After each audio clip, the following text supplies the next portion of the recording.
So then just the minutes were issued with the deck. Can we confirm the non-exempt minutes of the meeting from the 13th of January? Anyone got any questions? I think the actions are all being dealt with or will be covered in this meeting. Tom, Sajida? Yeah. That's correct, yeah. So can I ask board members then to just confirm that they are happy with the minutes of the meeting? Yeah, thanks. Can see that. Thank you.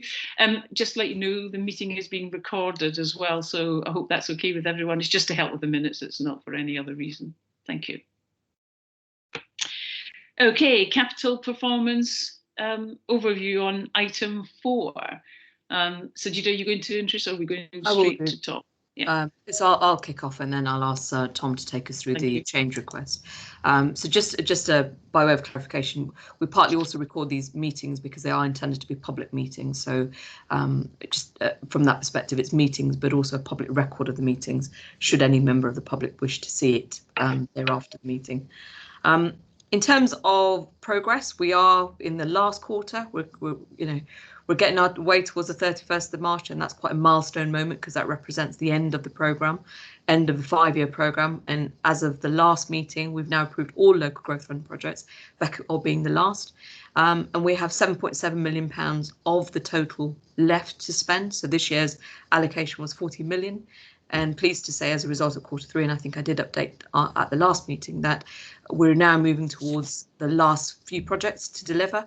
And having spoken to each of the projects through Tom and Sarah, really confident as best as you can be. And I always caveat that, anything can happen in the last few weeks, but we're getting nearer and nearer that end point. And we've got really significant and strong progress across all of the projects around delivering. And in particular, we've had updates from the projects where previously we'd expressed that there may be an issue in terms of potential delivery, which we're now reassured to say has made strong progress. So with thanks to colleagues at Derbyshire County Council, particularly Joe, and colleagues at Chesterfield around the progress there, particularly on Woodville and Hollis Lane, we've had steady progress on each of those to know that they're making good progress to get to the end in terms of this financial year. So Elizabeth, I don't think there's anything more to add on local growth fund at this point in time, other than to note and record the progress being made, recognising where we are, 7.7 million left, and we'll continue to work with colleagues to mitigate and address any issues. Just by way of reminder, we have a buffer within the programme of an over programme by 1.8 million to ensure that if there is any slippage, because with a number of projects, even if there's a small amount here and there, if it did add up, we have that buffer built into the programme. And then if I move to getting building funding, by way of a reminder, we have £44 million allocated across 10 projects. And to date, including the projects that we'll have on the agenda today, we've so far approved 6 out of 10 projects, which represents 39% of the total. Later on in the agenda, we have an update on the projects where we've yet to approve those in the milestones update, and we can take you through where we are. And we've got one on the agenda later for your consideration. So again, progress as expected at this stage in the programme, nothing to record or report that's anything different to what we'd agreed, and projects are making good progress. And I think at the next meeting, what we'll also try to do is give you an update on how some of those projects are progressing. So you see them not just at approval stage, but you get a sense of how they're actually making a difference on the ground. We also had, we mentioned at the last meeting that we were due to have our annual performance review meeting with colleagues at government. So Elizabeth, myself and Tom and Sarah met with David and Rowena and her team. And we met, I believe it was, every day blurs into one at the moment, as I'm sure you'll appreciate, but it was the 2nd of Feb, which was actually last week. And it's a positive, constructive discussion, and pleased to say that government were able to confirm that based on their assessment of our performance on the areas that government mark LEPs against in terms of our record on governance, our record on delivery and our role on strategy, government confirmed that we met their expectations on all of those. And this year, given the changes and the challenges around COVID, government changed their marking. So it was either you met the requirements or you didn't. So there was nothing in between. Pleased to confirm that based on everything we've demonstrated, and we have a report later on by Derbyshire County Council audit report, which reconfirms that, we've demonstrated steady progress on all of the areas that you would expect us to have and address some of the issues picked up at mid-year review. So from that perspective, I'm happy to confirm that we've concluded that process. Sorry, I'm just reading Joe's comment.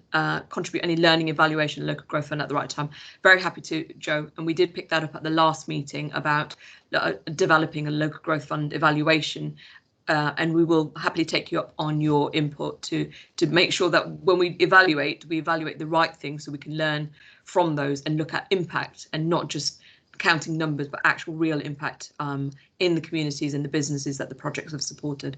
So we'll note that and perhaps look particularly through the officer group that supports this meeting to help shape that piece of work, because I think it'll be quite an interesting and important piece of learning that we will bring back, and we want to start that process as soon as possible. So Elizabeth, that's all I had to say in terms of the programme update and performance, and there is one change request which I'll hand over to Tom, but perhaps I'll take any questions before we do so. Thanks. Any questions for Sajida? I guess I've framed that question in the chat, which is when you look at investment board papers, it's all full of positive stories and recommendations, which is good. I'm not looking for problems. When would we see the problems? Would you bring them to us here? So we just take their own on. So we try and deal with problems as they arise, and when we can't deal with them, we bring them to you here to give you an update, particularly as part of the milestones report. So if I take, for example, if a project isn't progressing and it isn't delivering, we would bring that to you either as a change request because it's not delivering and we need to do something different about it, or we'll bring back here for an update. So as a board, you could review and scrutinise, for example, some of the issues. So if I use the example which was most live, a couple of investment board meetings ago, there was a concern raised around the ability for two projects, Woodville and Hollis Lane, to deliver.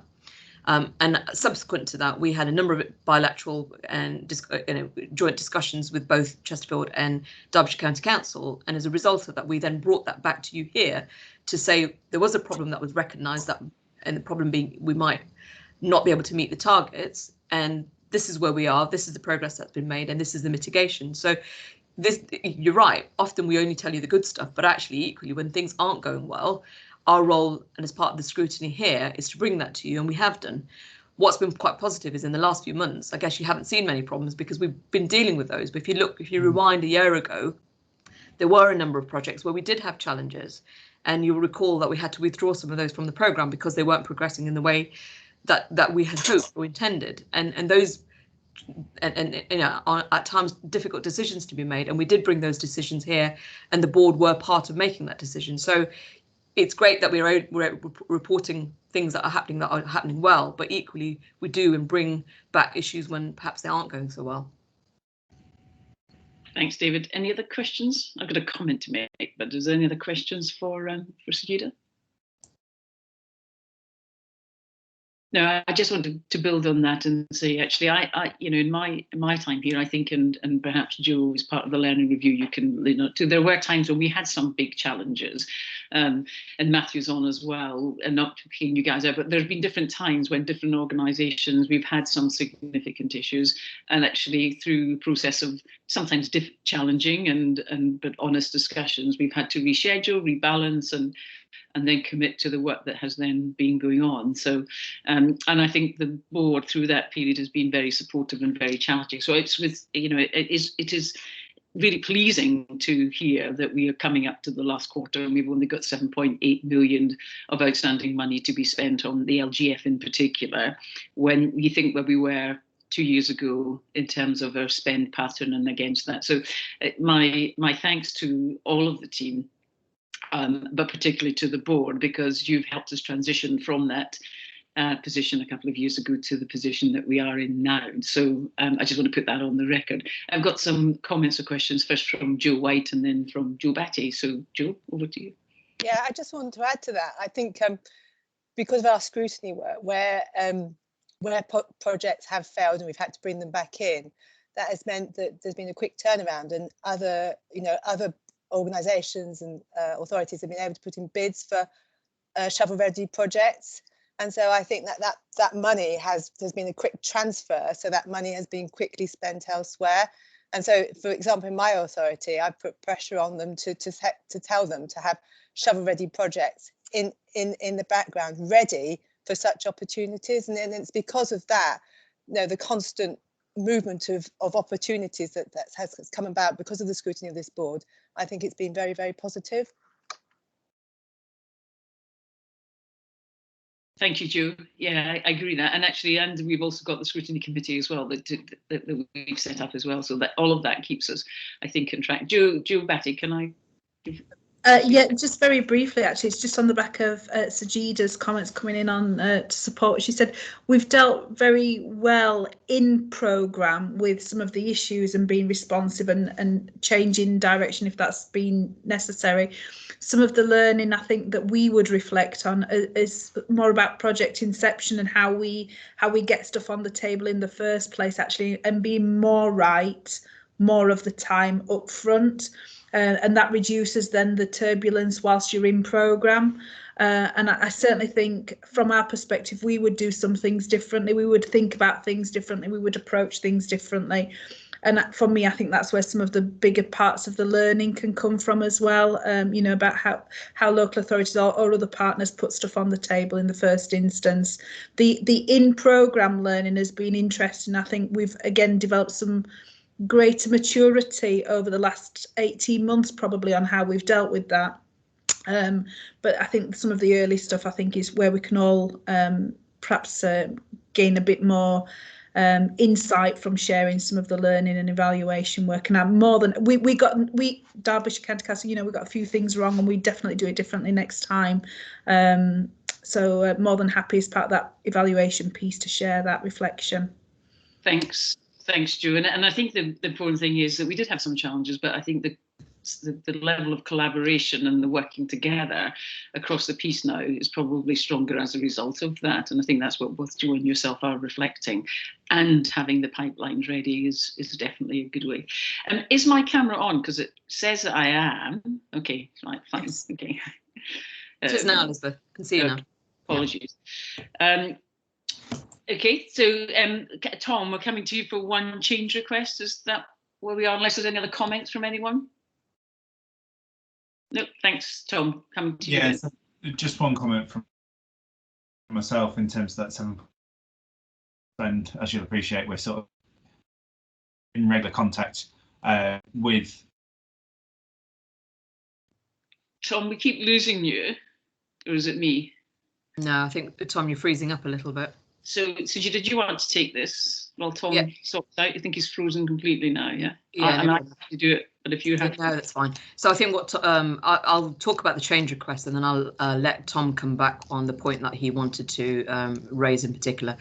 So one of the areas that we want, so there's a change request within the paper, and it's from Broxton Borough Council to reduce their project contribution. So are you back? I'm back in if you need me to jump back in. Sorry, yeah, just about to get into full flow then, and then it cut out on me. So Mushroom Farm, as we said, came to us in September as one of the projects that was brought in as part of the changeover when another project couldn't spend.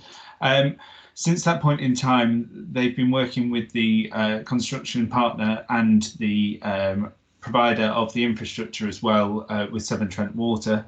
And there's an issue around the culverts that have come up as part of this. Following the consultations with Severn Trent, it's provided a project total cost which is too high for Broxton Borough Council to be able to take forward, based on having to implement this extra infrastructure that they're going to have to put in place. Therefore, the scheme's been reduced from 3 units down to 2. And this has a job effect of going from 7.5 full-time equivalents to 4.5.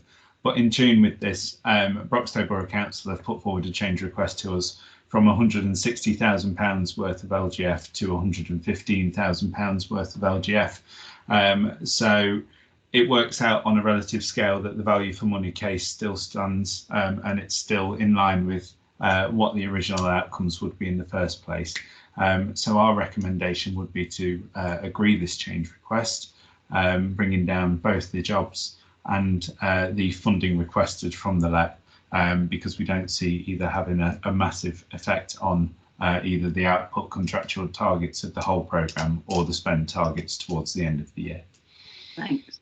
I see Councillor Jackson's on the. Do you want to add anything, Councillor Jackson, or Tom's I was only going to ask really. I assume, Tom, you'd have had a discussion with them then about why. It's just why we're reducing the scale of it because of the challenges they've got. Why wouldn't they're not asking for a little bit more to keep it at the original scale? So it's because of the match funding that Broxtowe have to offer themselves towards the project. It makes it unviable from that point of view. And because they wouldn't be able to increase the amount of outputs that they'd give to us as a project, we can't therefore increase our amount of funding that we would give to the project ourselves. So that's been a set rule for the investment board since sort of its establishment, is that if you want to request more funding, you have to be able to deliver more output than you initially stated at that point in time, and they had nothing more to offer. Okay, yeah. Okay, so on that basis, are the investment board happy to approve the change? Yeah, thank you very much. Thank you. Just one last thing as well. Sorry, Elizabeth. We've got the Annex A shows the Q3 LGF monitoring dashboard as part of our requirements with government, just to note that also. Okay, sorry. We can note that. I'd be happy to note that, Annex A. Thank you. We're coming now to item 5, which is the capital programme budget. Sarah, are you taking this one? Okay. Yep. So what I've done on this report is I've made the assumption that you approved the last decision, the mushroom farm, just to give us the picture basically as up to date as we can. So so this includes that reduction. So we're now looking at an over programme of 1.77. So I'm sure, as you'll appreciate it wasn't a massive change from the 160 to the 115, but just for completeness, I've included it. So that's where we are with the LGF. As we said earlier, we've just got the 7 million to make in the last quarter. And actually, I think I've made about £1 million worth of payments this week, so we're probably down to about 6. And we're closely monitoring, obviously, with those last few projects in terms of what they're spending to ensure that everybody's going to spend what they've said that they were going to spend. In terms of getting building fund, we've got 4 projects now which completed the Q3 returns. I can't remember if we'd got that data in when we met last time. So if we haven't, we've got Q3 actuals in now. We've got there we go. So we've had every all those 4. We've had the claims in now. We've made those payments. So the Q4 stuff is based on all the information that people have provided us with. Obviously, we approved last time workshop, so that one will be putting a claim in. And just working through sort of the timescales for year end in terms of claims for this one now. So just to remind people, we know that we can't spend the 22.2 million. So we'll be using the freedoms and flexibilities with the council in terms of a capital swap. So it's just working out the timescales for year end in terms of returns and working with colleagues at the council to work that through. And I think that's about it probably on the budget. Again, does anyone have any comments or questions? It's good to see it in such good shape, I have to say, coming up to the year end, and indeed also the Getting Building Better Fund, given the short timescales, the fact that we've got so many projects on the way. And the good news is that the investment board's approval went to the main board a couple of weeks ago, and that went through swimmingly as well with no challenges. So we all seem to be aligned on the work that we do, which is always good. Okay, no questions. Any questions on the budget at all? Go on, give Sarah a difficult question. Okay, no, she's doing a sterling job, so thank you very much. So we're now on to item 6, which is the milestones. So am I handing straight to Tom? Yeah, okay, Tom, over to you. Hopefully you won't freeze. Thank you. Sorry, I think I'm having connection issues here whenever it comes to me. So as we can see, just the 4 projects left as part of the milestones, because we've taken the UK electrification of aerospace propulsion facility project out as it's coming to present today. So the first one being the Drakeplay Park project, risk rated at amber at this point in time due to delays in the milestones. So the identification of the contractor is still on track to hit in February of this year, and the business case should be coming to us within the next week for this project. and then we're going to look to sort of start on the highways approvals in March, with the start on site still tracking for April according to the developer when I last spoke to them yesterday.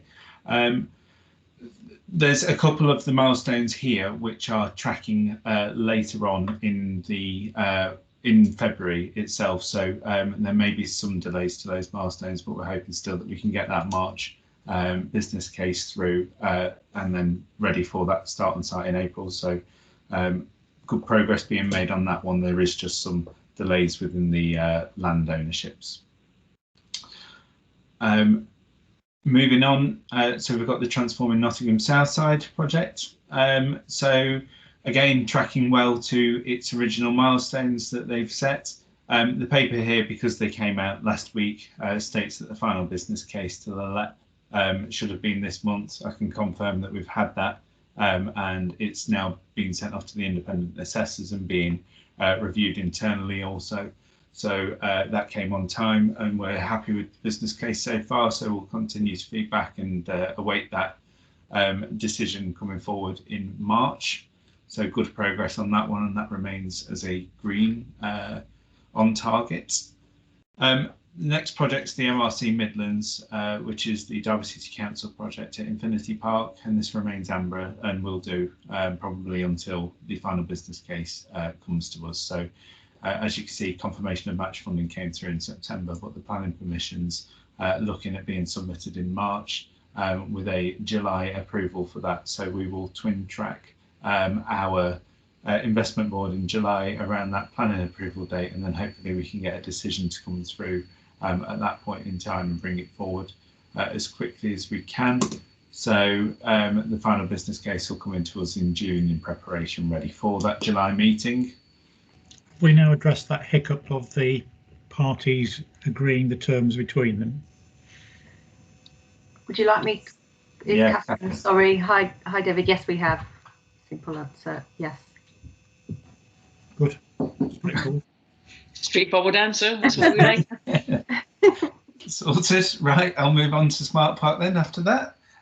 So again, this remains green on target for its final business case approval.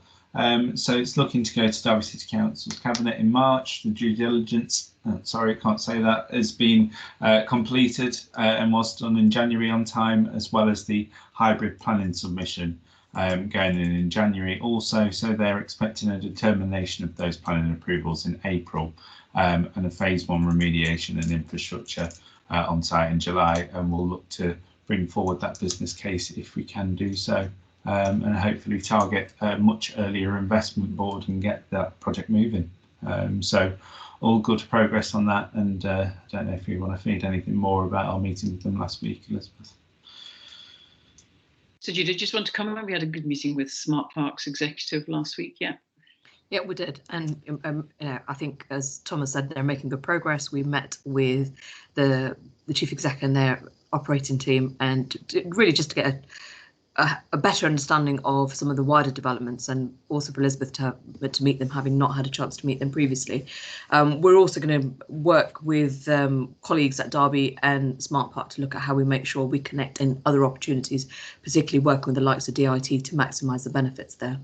And I'd just add on one of the other projects, I've also got a meeting with colleagues at AMRC in a fortnight's time, just to make sure that we understand from their perspective where they are as well. And again, a very exciting opportunity that hopefully, as they all come through, we'll start, as Tom said, investing and delivering. So at the moment, there's nothing there that's not as we would expect. Clearly, milestones that all need to be delivered to get to the point where you as investment board have the opportunity to review and approve. But at this moment in time, I think, as Tom has explained, those are the steps and the next steps that we've got with each of the 4 projects remaining. Okay, I mean, my only comment to add was it was actually pleasing to meet Smart Parks just to get to know them, but also that they were looking beyond these shores to bring investment in as well. So it wasn't about relocating from within either a region or relocating from within other parts of the country, but it was actually looking to win in partners that would be potentially going into manufacturing in a food sense, in new ways and new technologies in overseas environments compared to ours. So what we can do to help them to work and connect with DIT will be, I think, an important step for them and for us. Yeah. And I think, as you can see from this, David, as well, because Drakewell Park, if it does go off, then it will be brought back to us at the next meeting. So, you know, in fact, it's amber, and we're happy to progress it. But actually, if something does go wrong, it will come back to the investment board sooner rather than later. And that's, I think, what's stood us in good stead this past past couple of years, that we get, as Joe has said, we get to know early, and therefore we can act swiftly if there are some challenges, either to resolve them or to find alternatives. I think Elizabeth, probably just, sorry, if I can just say, just by way of reminder, 2 years ago, we were sat in a position where we had a £40 million underspend and a requiring improvement from government. So I think we really did start from a position where we had to rapidly turn around. And I think that's just a reflection of the cycle we've gone through and the progression that as a partnership and projects have gone to the position where we're here now and you know, making good progress. So I think we're probably all forgotten, but some of us still remember where we were 2 years ago, and it was a very different place. And I say, I think this board has made a big difference to how we manage and have managed over the period to change it around. So so thank you again to everybody. So can I just ask the board members to vote the report and progress on the projects, unless there's any further questions? Yeah, thank you. So noted. And so we now move on to item 7, which is the Q3 output update. Am I passing to you again, Tom? Yeah, I'll try and give it a go, although I keep dropping out all over the place. So I'll see, and then Sarah can pick up, I'm sure, if I do. Teamwork. So teamwork. Yeah, exactly. So delivery up to date, just showing, sorry, jumped in there. This is our local growth fund output Q3 update. The reason why we haven't got any getting building fund ones yet is because the projects haven't delivered and gone through to the output delivery stage, so we'll bring them in due course.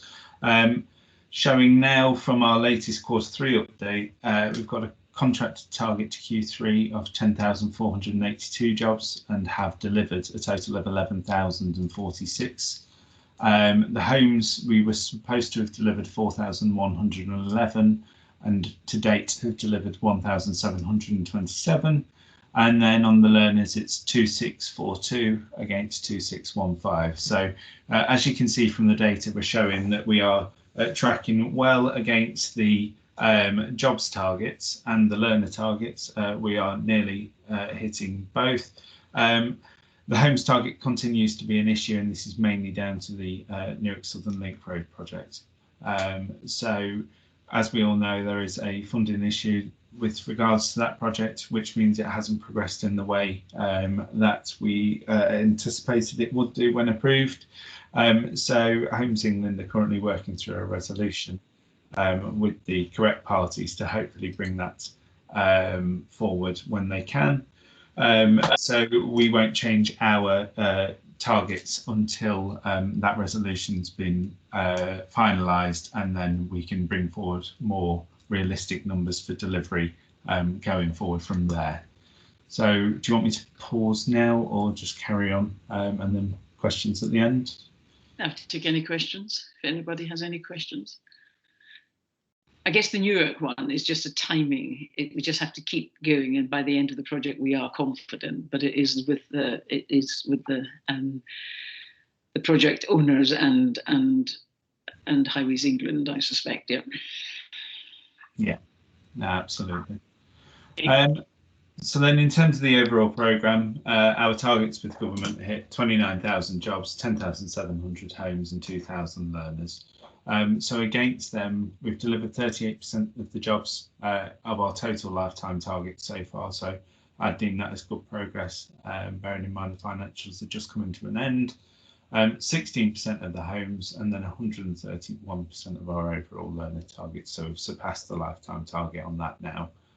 So good progress from that point of view. And then just below that, to sort of reiterate Elizabeth's point that she's just made, we are contracted to have delivered 48,875 jobs against 29,000, 10,771 homes against a target of 10,700, and then 9,988 learners against a target of 2,000. So we should surpass. And then Appendix A and Appendix B show more ingrained and in focus data for what the projects are delivering. So you'll see across all of the jobs, homes and learners, we are actually delivering well on the majority of the projects, including on the homes, apart from that new project, which is unfortunately very high numbers. Yeah, it does stand out. Any comments or questions? I think we should also put on record that we had the challenge with the learners number and getting it resolved with central government. So Councillor Webster's persistence and insistence we did get it resolved has now been met. So we thank him for that, keeping us true and honest on that. So we just got to make sure that we follow through on the projects to deliver on the numbers that we've said. And if we do, then our projects will all deliver the outputs, which is the important part of it. So any comments or questions? Just noting. Okay, so back to you, I think, Sarah, on the audit report. Or is it Sajida that's going to talk to the audit report? I'll just do a little intro. Is that all right? So, as usual, we do, Derbyshire County Council as the accountable body, do a annual report. So colleagues in internal audit complete the audit, and we sort of did this towards the, trying to think now, I think it was sort of autumn time. We obviously were a bit later than we probably would have been due to COVID and working differently. So that's when it happened. So obviously I was involved and colleagues from the LEP. So I think Dan's on the call. I don't know if you want just to do a little bit of yes, good afternoon. Report, Dan. Hi, thank you. Yes, thanks for that, Sarah. Yes, in the report it says the author's Jay Lake. That's one of my colleagues. He's a senior auditor. He performed the majority of the review. Yes, we did undertake it in the autumn. The version of the report that you've got here, it summarises the findings which are relevant to the board, which have been taken from a wider report that was sent to the D2N2 Chief Exec and the Council's Director for Economy, Transport and Environment and the Director of Finance and ICT. We've actually now issued the final report with the responses to the action plan, and that was issued on the 5th of February 2021, and all the recommendations which we made have been agreed. The review examined governance arrangements, risk, accountability and budgetary control, administration and eligibility of grants, and system security. This year, in addition to the Local Growth Fund, we've looked at the transfer of the Growing Places Fund over to Derbyshire County Council. Despite the impact of COVID, we have been able to undertake the majority of our planned work remotely using Teams, email, file shares, etc. The only aspect of the review which we weren't able to undertake this year related to site visits, which we have done previously, but for obvious reasons that's not really been practical this year. Our review has formed an opinion that management at D2N2 and the council may take a qualified assurance that the controls basically are operating effectively, and we feel that there's a sound system of control. And I think, you know, what Sajida said earlier regarding the external assessment, as you know, we would support that. In addition, there's evidence as well that the majority of recommendations which made at the previous audit have actually been implemented. So we really were left with just 4 recommendations this time, which is, you know, really positive. It's steps in the right direction, definitely. And 2 were addressed to the council's Director of Finance and ICT, 1 to the Director for Economy, Transport and Environment, and 1 to the D2N2 Chief Executive. 2 high priority recommendations, both of which related to the Growing Places Fund. One of which was there was a missing signed grant agreement, and it has now been agreed by the Director of Finance and ICT that will be pursued and put in place. And then there were issues just around procedures to look at debt recovery if loan repayments are missed. And again, that has actually been agreed by Sajida, and there'll hopefully be actions to implement those. So overall, really, as in previous years, well, in the last couple of years, I think this can be seen as a positive review. And I would just like to take this opportunity to thank all officers who were involved for their help. And really, it's just if there's any questions before you consider noting the report. Thank you very much. So I'll really open it to the board for comments or questions. Thank you for all the work that has been done. But I think it's important to be scrutinised in this way, and it's good to have the scrutiny pick up some issues, but at the same time, issues that are something that we can do that would just improve us even further. But any comments or questions, please? Elizabeth, if I can just add, one of those recommendations relates to a grant offer letter, and we're hoping to bring that back to the next investment board. So we'll have an paper and an update on that to just resolve that. So that's in train now, and it's on track, and we're progressing that with Sarah and team to move that forward so that by the end of March we can resolve that. And it is just between the LEP and the Nottingham City Council. It's nothing to do with Boots. I should, in case anyone thinks that because of my history, just clear it. There's nothing to do with Boots. Yeah, so this is just formalising an agreement where Nottingham City Council were the accountable body at the same time as being the recipient of the loan. So it's just formalising an internal agreement now that it's transferred to Derbyshire County Council. So we're just working back on the paperwork. Some of this is largely down to the fact that it was sort of predates most of our time. So it's going back on a paper trail rather than actually anything substantive. And we're just formalising that with a view to bringing back a retrospective decision to finalise that to the investment board and then ratify at the main board by the LEP by the end of the month. So that's on track even, and I don't have any concerns with moving that forward by the end of March.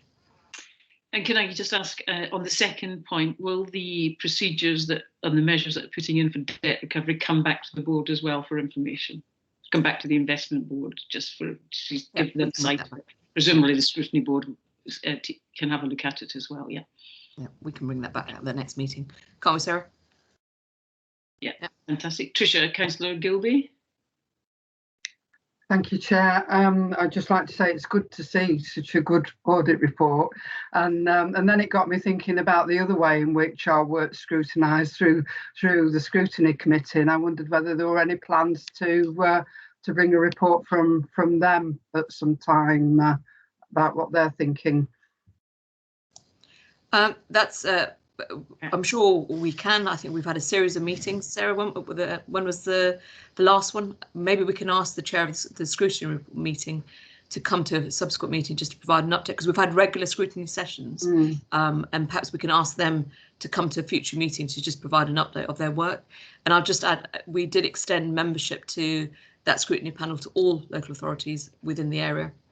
And I know, Tricia, for example, we have colleagues from your authority on that, as do we from other authorities. So we can take that back, Sarah. Perhaps if we talk to Ros and ask the chair to come to a future meeting. I mean, we've got minutes and stuff from the meetings that we've had. I think we had three last year. So perhaps we do a summary report of of what we've covered in the last 12 months. I think that's an excellent recommendation, Tricia, and if we can action it as you've said, Sarah, that would be perfect. So, and it would be good for the chair of the scrutiny committee to come in and to give their perspective. Yeah, thank you. Okay, any other comments before we then note the report? Okay, so we just note and agree the report, please. And again, my thanks to the audit team and all the people who worked on it, particularly doing it in these COVID classroom times, as it were. So appreciate that and look forward to getting out to do some site visits in the coming year. So let's hope so. Thank you, Chair. I'm sure it makes your job more interesting for sure. Thanks very much. Thanks, Dan. Thank you. Okay, so item 9, do we have Chris and Hitendra? I think I saw them come in. Yep. So is there any intro to this, Tom? Or yeah, so just as a brief bit of intro, just as a reminder to the investment board members that this is one of the projects that came forward as part of the Getting Building Fund submission, which came through last summer. So our 6th approval, and we're looking to grant approval for £7.6 million worth of funding towards the UK electrification of aerospace propulsion facility. But I'll let Hitendra and Chris give you more detail, and I will attempt to share the slides and hope that my screen and internet copes with it. Right, good. Great, thank you, Tom. Thank you, Elizabeth. So myself. Could you take the opportunity, Chris, just to, I mean, some have met you, but some members won't, just to introduce yourself, and same with Hitendra, that would be very helpful. Thanks, Chris.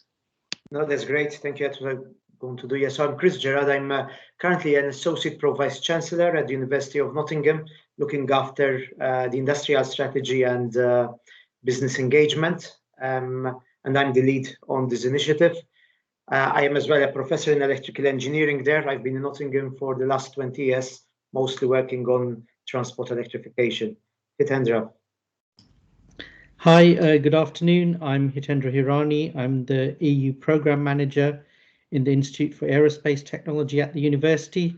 So I'll be looking after delivery of the project whilst Chris looks after the technical aspects of it.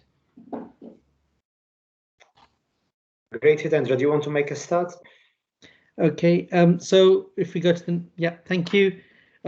So really this project is about preparing the aerospace supply chain for the challenges that are coming our way.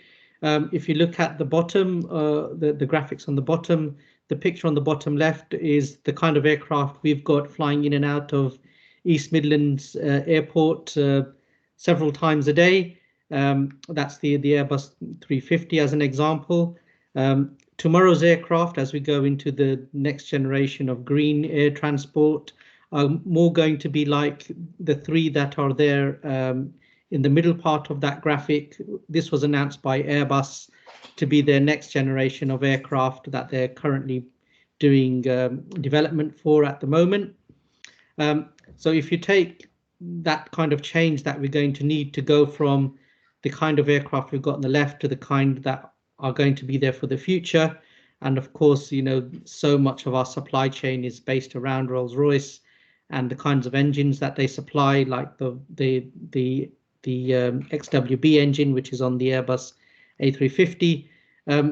There's going to need to be a seismic shift in the way that we allow the supply chain and the other companies in D2N2 to actually prepare themselves for that transition. It's the biggest change in jet in aviation since the dawn of the jet engine at the end of the Second World War. So the key thing here is on the bottom right, you see a graphic that's got 6 different propulsion systems. So the aircraft that you use to fly from East Midlands to Belfast is going to be different to the aircraft that you're going to use to fly to Tenerife or Fuerteventura or places like that. But the common denominator in all of these is the electric motor. There's going to be more motors on that, and what we're proposing in this proposal is a flexible, scalable, and expandable facility that can be used for testing all kinds of these motors that was going to go on these aircraft to propel them. If we go to the next slide, please. This fits into our local priorities in D2N2. It focuses on aerospace, which is all the way into this transport equipment manufacturing. It's about innovation, productivity, and performance, with lots of high value manufacturing jobs being assigned to it. And this is preparing for low carbon aviation and what they call climate neutral aviation. And the other thing that goes alongside this is there's already 3 projects running through ERDF and the LEPs that are aligned to this. There's aerospace unlocking potential, productivity through innovation, and energy for business. All 3 of these will benefit, will be an avenue for supply chain partners to benefit from this investment. If we go to the next slide, please. This just shows a graphic of the kinds of businesses that are there in the area. People that we're already working with on the right-hand side, the likes of TT Electronics, who have just set up their Advanced Manufacturing and Technology Centre in Nottingham. They've moved here from Lutterworth because they see us as a place where they can actually develop products ready for market and then take them into production. There's Acres Engineering based in Melbourne, in Derbyshire, Hucknall Sheet Metal from Hucknall, as it says. There's also other companies like Kugel Motion and Bonham and Turner in Sutton and Ashfield, who we work with on a regular basis, and this investment will benefit those kinds of companies. On the left, you see a kind of dot map across the Midlands of the aerospace supply chain companies, and you can see there's a quite high concentration around Nottingham and Derby and in the D2N2 area, as well as there being a further market there which expands into the West Midlands. But this is really about preparing that aero engine supply chain for the challenges of the future, because they can't really afford to make that investment in these kinds of facilities at the moment. They're all in the boat of actually looking after their day-to-day business right now, and that's why we've applied for the Get Building Fund to help us to establish this place that all of the supply chain can benefit from in the future. If we go to the next slide, I'll now hand over to Chris, who will tell you a little bit about the roadmap, that there are actually products that are lined up for using a facility like this. Yeah, thanks, Hitendra. Yes, I mean, so in terms of how we developed the requirements for the specification of this facility, we've worked very closely with our industrial partners, those which are regionally based, but as well nationally as well, including Airbus, Leonardo, etc. On the left is a roadmap which we have developed with our partners in terms of the electrical machine and drives requirements. And those product roadmaps then informed the specification of the facility itself to make sure that things align well, of course, with their future roadmaps. On the right-hand side is actually, we are already working with these in terms of developing the next generation products. So in fact, all those boxes and pictures are current technologies we're developing with our partners. The largest one there, the biggest dot there, that's an example of a new motor which would go into a new aircraft, which we developed with Rolls-Royce. For information, that's up to 2.5 megawatts. And the challenge we have with these is today we cannot test them. If we press on the slide, there is a picture which comes up. Tom, I don't know if we can attempt. Here we go. This is how we're testing today. So that's in our labs today, and we can only test up to 1/5 of the power, which is clearly not, not sufficient. And we couldn't test it anywhere in the UK. So in fact, with Rolls-Royce, we managed to find a test site in Norway where we could test this, and that you can imagine the amount of complexity and risk of doing that. And of course, Rolls-Royce could do it, and none of the supply SMEs we have in the region would be able to do something like that. In addition to that, that would not allow you to test to aerospace standards, because the facility in Norway was designed for marine, to be fair. So one thing which this facility will enable us is to have not just a facility where we can test, but we will enable us to have a test facility which is sitting right next where we are developing these products, which is of course very attractive to the industry. If we go to the next slide. So those requirements then have translated into this set of equipment. This slide shows you the total equipment detailed for this facility.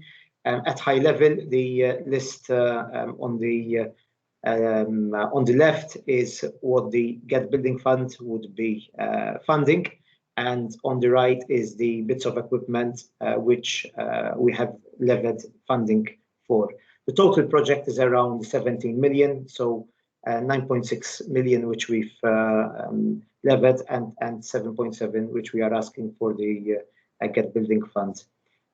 Just a quick one, the picture on the bottom right there, that's one of the largest test cells which has been designed, that's just been which has just been tendered for and awarded earlier this week, and that will be going into will be the highlight of this facility.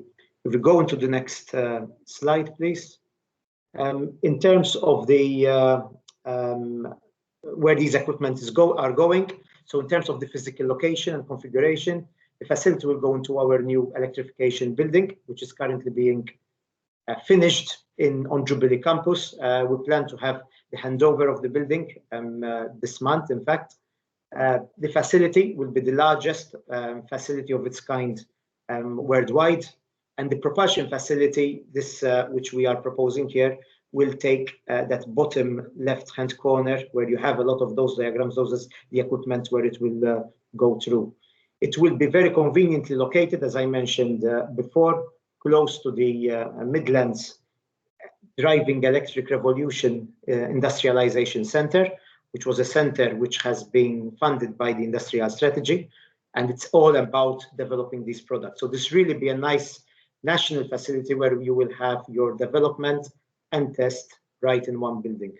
The picture, I just to note the picture on the bottom right there, you could see all those cells going up. These are the cells which will be housing the facilities which we are proposing. You could see the blue paneling, all that blue paneling on the right. That's all our high voltage panels, which are being currently. We've been a very good in terms of developing those as well. We've been having a good collaboration with Blackburn Starling, Nottingham, and as part of this as well, they are upping quite significantly their capability in terms of developing the facilities themselves. So a very good story there as well. If we go to the next slide, please. In terms of outputs, as detailed in the business case, this investment will lever an additional 8.4 million of private investment, and that's for facilities, for equipment, and an additional 885,000 approximately for business support. This is to really for the SMEs in the region to access these facilities. As a result of this investment, we foresee 300 new jobs by 25 and 45 jobs safeguarded, and with over 150 people trained from apprenticeships to degrees. If we go to the next slide, please. In terms of project governance, I'm currently chairing the program management board, which currently meets fortnightly, reviews the progress and ensure the delivery against the KPIs which we've set. We've also set a project delivery team, which really encompasses all the various departments of the university, so procurement, legal, technical, and project management, to make sure that there's a timely procurement, installation, and commissioning. It's quite a complex facility, so there is a lot of effort in terms of making sure that it's all going to the project timing. And so far, it's been very good in terms of where we are. Okay, I think we can go to the next slide. In terms of, after we set it up, in terms of how we will operate this facility, we will be building upon existing successful models. We have a couple of such models of running large facilities at Nottingham. So key to that will be to hire a strong professional and technical services team. And you could see we will have engineering manager and team, operations manager and team. And this was very critical to make sure that this is externally facing and it's successfully producing to the expectation. All these roles will be pump-primed by the university investment into this project. And next slide, please. In terms of the pipeline of activity and testing, we are very happy that in the last few months we've already pretty much booked this facility. We have a strong two-year pipeline of testing which will go in this facility up to mid quarter 2 2024. you could see there the type of projects we'll be looking at testing there. Namely a few of those with Rolls-Royce, which incorporate a number of the local supply chain onto them. Yeah, thanks. Next slide. Hitendra, do you want to take over? Yep. So Chris has shown you the kind of operational phase of how we run it and how we're managing delivery of the project. In this slide, I've just got an example of our cost model. So we've already done significant work on creating an operating model that covers the financial aspects and the cost. And what you see on the right-hand side here is an example of what a testing program might look like and how it might be built up and costed. And we've already tested that with the customers, and it's competitive on market rate. So it doesn't fall foul of state aid, and it is still at the level that industry is able to invest and use the program. The next slide, Tom, please. Yep. That shows the delivery and milestones and deliverables for this project. We've done that three-stage procurement process and the requirement specification. So once we get the final decision, we'll be able to make those final selections on the equipment that will be ordered. And once that's ordered, then we can actually go ahead and start doing the procurement and the installation. So we're running according to this timescale quite well. The next slide shows the technical risks, which we've mapped on. We've got risk management plan. Risk is something that we take very seriously and we manage it well. Having worked in aerospace for the past 6 years, this has been really one of the areas where we look really in depth and at making sure that things are technical risks especially are looked after well. If your car breaks down, you can call the AA and get rescued. If a plane breaks down in the sky, then people die. So it's something we have to take very seriously, and we're able to manage that risk and mitigate against it. So that's the presentation that we had for you today. Tom, you can go to the next slide. Thank you very much for your time, and we'll be happy to take any questions. Thank you, Chris. Thank you, Hitendra. Very comprehensive and pretty technical. But I'll open it up to questions first. I've got a couple, but I'll open it up to questions from the board first. Anyone got any questions? Councillor Gilby? Yes, thank you very much, Chair. I'm Tricia Gilby. I'm the leader of Chesterfield Borough Council. I was absolutely amazed to see the spread of the aero industry across the Midlands area, and there's little dots in the outreaches of North Derbyshire, I guess they were. But I'm just very interested in. I think it's a fantastic project. I think we obviously need more green projects in our region. And I was just wondering how you were going to engage young people who are still in schools with the work that you'll be doing, because it's very important to give them a feeling while they're still making up their ideas of the world about what's out there for them to aspire to. I'm happy to take that one, Chris.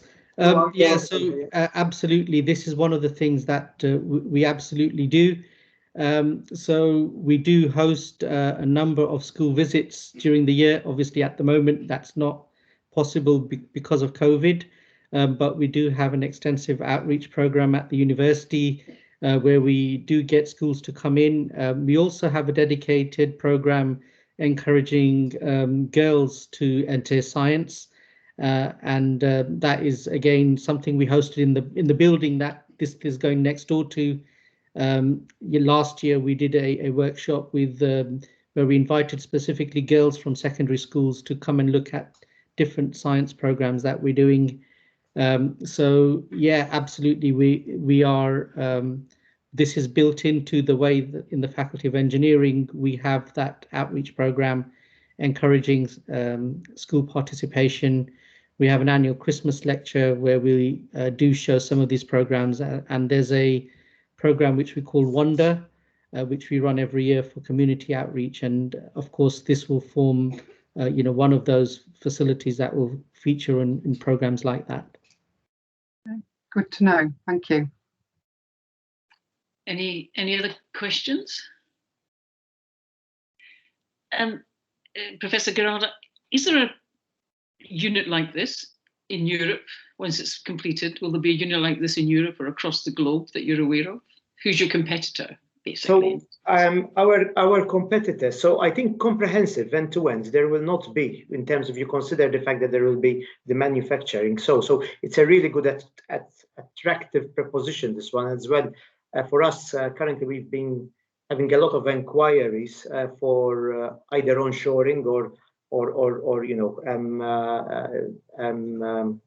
inward investment in terms of companies wanting to place their development here in the East Midlands. Yeah, there is the competitors. The main one, there is one in Ohio in the US, which is currently being developed in parallel, which is really focused because of there's General Electric there, which of course are the main competitors to Rolls-Royce, so to speak. Yeah. So there is one developed in that region, not surprisingly, and there is one which is being as well developed in Germany, close to the Airbus site. However, that's more focused not on the development of the engine, but it's more about the aircraft. So as it is, this one, no, this will be something we will be able to be proud of, to have quite a unique capability. So how can you help us through this activity to establish D2N2 in particular, but the wider East Midlands as become famous for electrification of aerospace, and therefore attract both business, not just people that are wanting to research it, but to attract businesses to start making the components alongside Rolls-Royce and to improve that supply chain, and therefore to bring in. So how are we going to become famous within the region as a result, or more famous as a result of this, to attract further inward investment? I think, from my point of view, one thing which there's a number of things. So the facility itself, because of its capability and because of its, of course, it's already recognized by things like the ATI and by national bodies, it will be on the map. So that will clearly put us there in terms of reputation and in terms of capability. The other key things, what we need to do, and we are already doing, is to work with projects around the area, whether we're talking around new innovation parks, where we're talking about Infinity Park or perhaps the new Uniper development. It's really hooking up with that and with the right investment as well in the place, but really getting the people to say, look, you have an end-to-end view to develop things here, test them, but as well there is place where you can scale up and manufacture. So I think that's a key thing to highlight. It's not just the facility, but the end-to-end opportunity there is in this region to do that, and of course being right door next to Rolls-Royce, which is of course. I think that's really important. Then we should work together on that to really establish this region not just as a centre of excellence for research and innovation, but actually how to bring that innovation to manufacturing capability, because that's where the growth and the jobs will actually come, and that's where the people that we're trying to serve will benefit from this investment, not just being famous for. Sorry, Hitendra, do you want to come in also? Yeah, I just wanted to add to what Chris said. One of the things that we've done in the actual fabric of the building is that there is space for industry co-location. So we've already got Sprint Electric and TT Electronics already committed to taking space in the building to work with us. And there will be others coming on board as well. And some of the companies that we've been working with who are based sort of out in the West Country, they're now also thinking of taking space in the building to bring staff in, which will of course add to that. And the other thing was, Chris and I had a meeting with the headquarters of an American company. We had to have the meeting late at night with their CTO because of the time zone, and they're very keen also to onshore investment in this area on the back of investments like this. So that's where some of our estimates for jobs comes from. Yeah. That's great. So we just need to make sure that we link up with the other development projects that are going on, particularly those areas where we've got significant land for development for manufacturing capability. So we need to work with you to make sure we get that narrative out and build on the fame that you're going to build for the region through the work that you're doing. So thank you. Okay, any other questions? No, so if that's no other questions, can I just then ask the board to give their support for the to support this investment? The LEP officers, obviously, and the independent assessors have approved it. So can I just ask the board for their support, please? Yeah, thank you very much. That's all the board members supporting. So thank you both. So the investment board we now need to take this through to the main board, which we'll do quickly, and if necessary outside of the board meeting, we can do it by written permission. And thank you very much and good luck. But we want to work with you to bring in investment into the region, to bring more jobs in from a manufacturing and technology development. So thank you for that. Absolutely. It's good to see you again, Chris. It's been a while. We finally did bring this to fruition. Yes, it is. It is. Yes. Looking forward to have a physical, hopefully, opening later in the year, of course. Thank you. Thanks very much. Everyone. Thank you. Thank you very much. Okay. If there's no other business, thank everybody. Oops, Tom has got one other business. His hands waving. Yeah, sorry, so David, I'll share the slides as well. And then just the other thing is the Environment Agency have published a new round of funding, which is the Natural Environment Investment Readiness Fund, which is about projects looking to gain grants of up to £100,000. For capacity building on nature-based projects. They just wanted us to share and circulate that, and it's probably worthwhile if investment board members can pass that down to their officers. We've already circulated it to them. You've circulated it to whom? To the chief executives? You're breaking up again. So I think Tom was saying that we've circulated it to the officer group that supports this board. So the officers of the members are on this group. Tom's just highlighting it so that's on your radar. But what we'll also do is make sure we circulate it to the members on this group as well. So you've both got it. Yeah, we'll pick that up. Okay. And should we target it at any particular, I haven't seen, but should we be targeting this activity to particular areas or particular groups? Tom, are you back? I'm afraid I've not seen the details of the bid to know where it's best. You're back on, actually, Tom. You on, Tom? No. No, apologies. We'll have to pick that up, I'm afraid. I'm not familiar with the fund. Yeah, let's try and see if we can just understand a bit more, and then to target it so that the officers and indeed the investment board can make sure we put it out there. If there's investment to come into the region, particularly, I say, on more natural stuff, then let's get behind it if we can. Yeah. Yeah, we'll do. We'll follow that up. Thank you very much. David Wright has asked, could the slides be shared, please? I think they can be because it's a public meeting, so we can do that. We'll just check with the university. So any comments, questions? Any other business? Excellent.